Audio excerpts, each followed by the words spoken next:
Magandang gabi sa iyo, ka-Efren. Magandang gabi naman sa iyo po, sir. So bago tayo dumako sa usapan natin, tanong ko lang, sino ba ang taga Davao? Ikaw o yung asawa? Yung asawa ko po, So ikaw, taga saan ka ba talaga? taga-Pasay po. So Tagalog. May halo, Tagalog, Bisaya. Sino yung Bisaya? Mama mo, papa mo? Yung tatay ko, Tatay. So kaya pala medyo may tono yung boses mo, no? opo. So, eto, tanong ko lang, bakit nagkaroon kayo ng, ba't kayo nag-decide na umuwi ng Davao? Anong dahilan?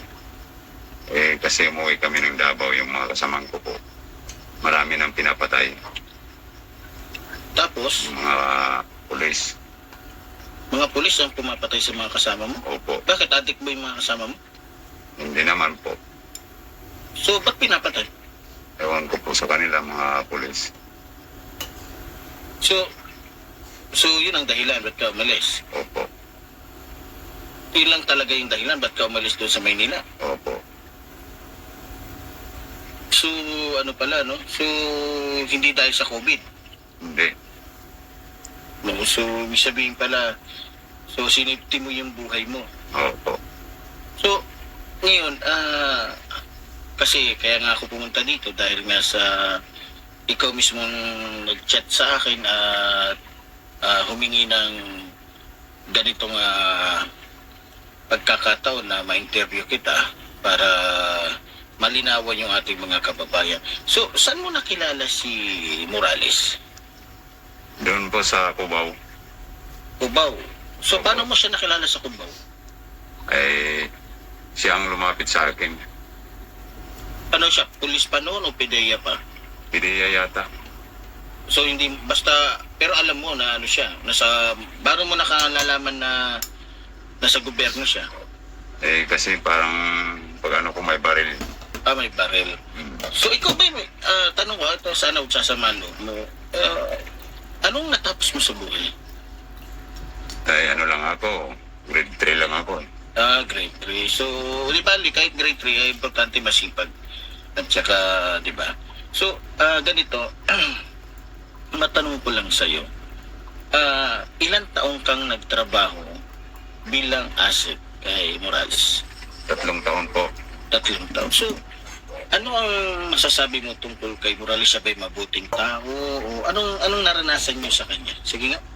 Siya nga, nanano yan sa mga, ano niya, pinagbubunutan niya ng baril pag hindi umano yung mga utos niya. Kagaya ng anong utos? Yung mga utos niya, kung anong inuutos niya sa amin. Yan, Kagaya ng ano? kagaya ng mga drugs. Anong gagawin dun sa drugs? Yung Pinapaano kami, pinapadeliver. si Morales mismo nagpapadeliver ng drugs sa inyo? Opo. Marami yung inuutos niya. So maliban na, ibig sabihin, inuutosan niya kayo maghanap kung sino yung mga addict, huhulihin, pero siya din mismo, may droga din siya. Opo. Saan mo naman din i-deliver yung mga pinapadeliver niya sa'yo? Yan lang sa Cubao, paikot-ikot lang po. Paikot-ikot, so may kotse ka ba? May ano ka ba? Nagbibisikilita lang kami kasi yung lipadjak lang, yung tricycle lipadjak. Kasi nagtitinda naman kami ng balot. At saka baseball. Teka, liwanagan na, tricycle o bisikleta? Tricycle at saka bisikleta. Minsan bisikleta, minsan tricycle. So may tricycle ka. So kasi para maliwanag, kasi mahirap naman magkaroon ng padjak Opo. yung tricycle.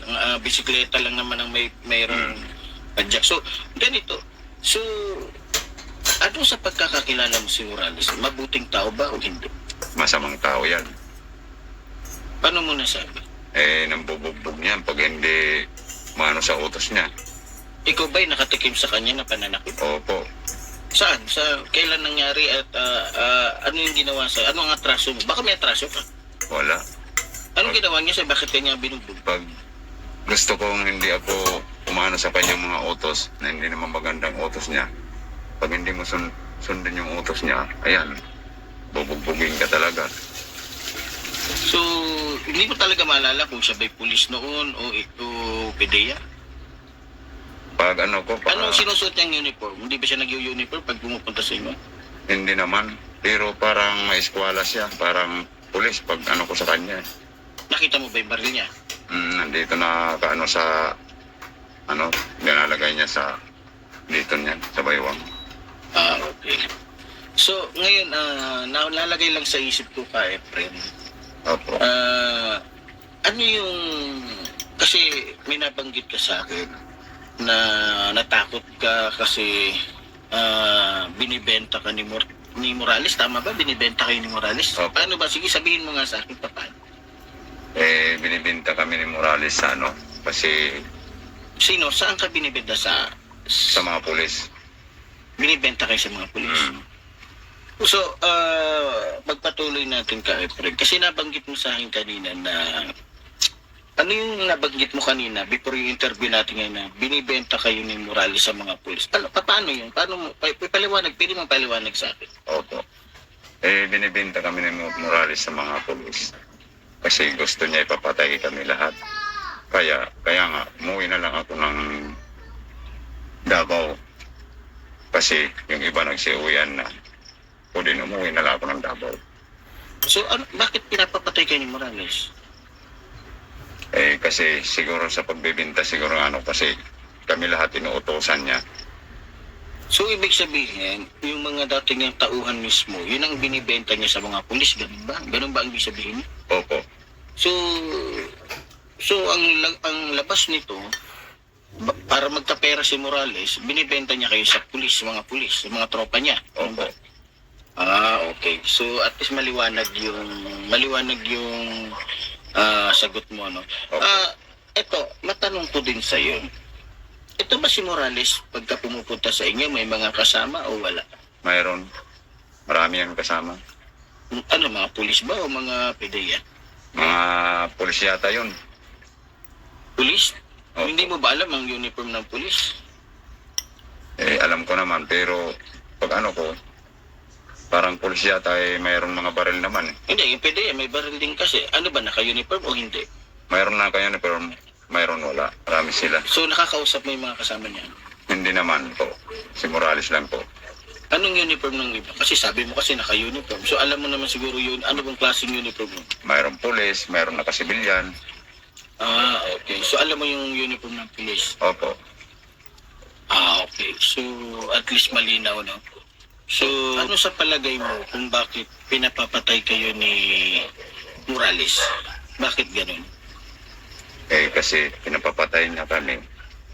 Kasi alam namin yung dinidelibera namin ng droga.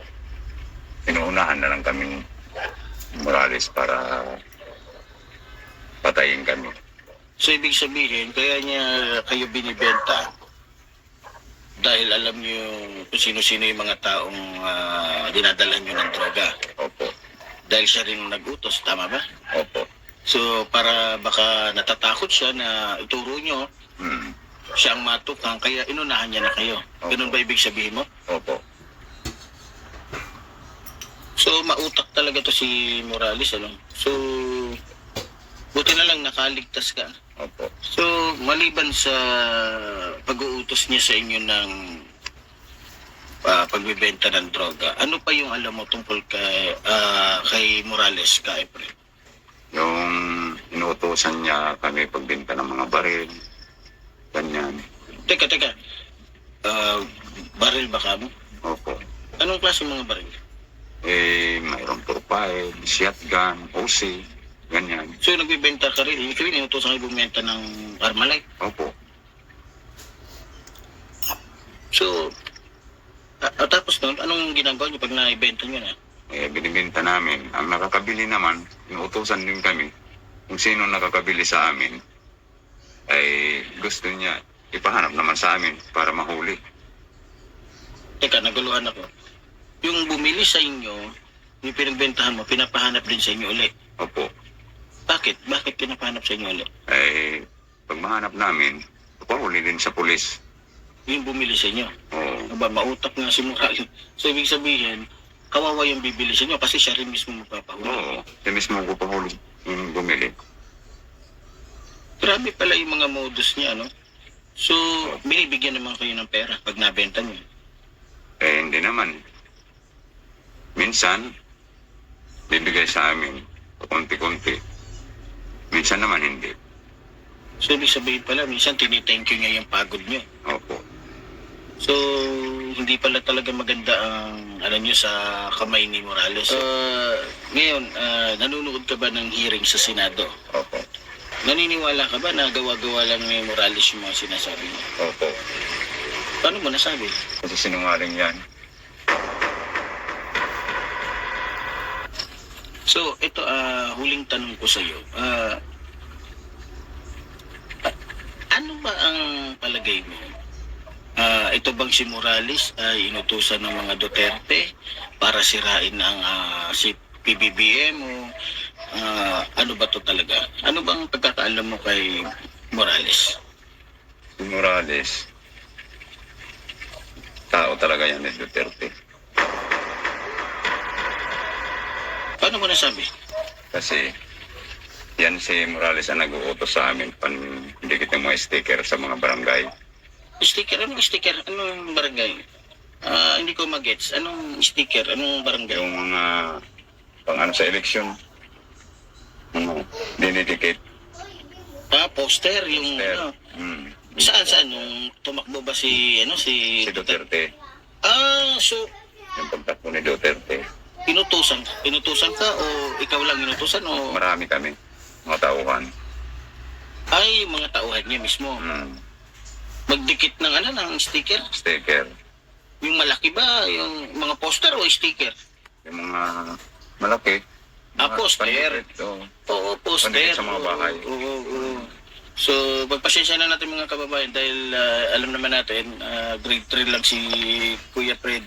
So, ibig sabihin, alam mo na tauhan siya ni Duterte. Opo.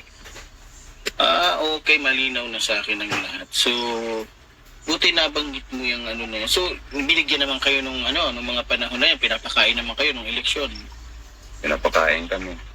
Ayan lang. Hindi naman sa amin nagbibigay ng pera. Hanggang kain lang. Buti sumusunod kayo kay Morales. Ay, natatakot naman kami. Matapang ba si Morales talaga? Ay, na kami, baka patayin kami. Yan, lahat ng utos niya, sinusunod na lang namin. Mahirap pala na tao to, no? No. So, anong masasabi mo sa mga kababayan natin? Dapat ba silang maniwala o hindi? Ay, huwag kayong maniwala, sinungaling yan. Sinungaling tao niyan. So, may plano ka pa bang bumalik sa Maynila? Hindi na po. Ano bang trabaho mo ngayon dyan sa Davao? Ano bang ginagawa mo? Nag-ano na lang kami doon sa construction. Construction. So, Opo. sana dito sa ating usapan, mamulat yung ating mga kababayan. So, ganun pa man, pasensya ka na kung bago tayo mag-iwa-hiwalay, mag-aalas mag-aalas 4 na ng maaga, no? Opo. So, ganun pa man, sana tayo, makauwi ng matiwasay. So, huwag ka mag-alala, kapatid, kasi may hinanda naman akong sa'yo. Sana mapagdamutan mo na. Kami rin babalik na sa siguro magpapaumagan muna kami ng konti dahil delikado na rin. Siguro sabay ka na rin sa amin para hatid ka namin sa terminal. So, yun mga minamahal ko mga kababayan. Pasensya na ho kayo, no?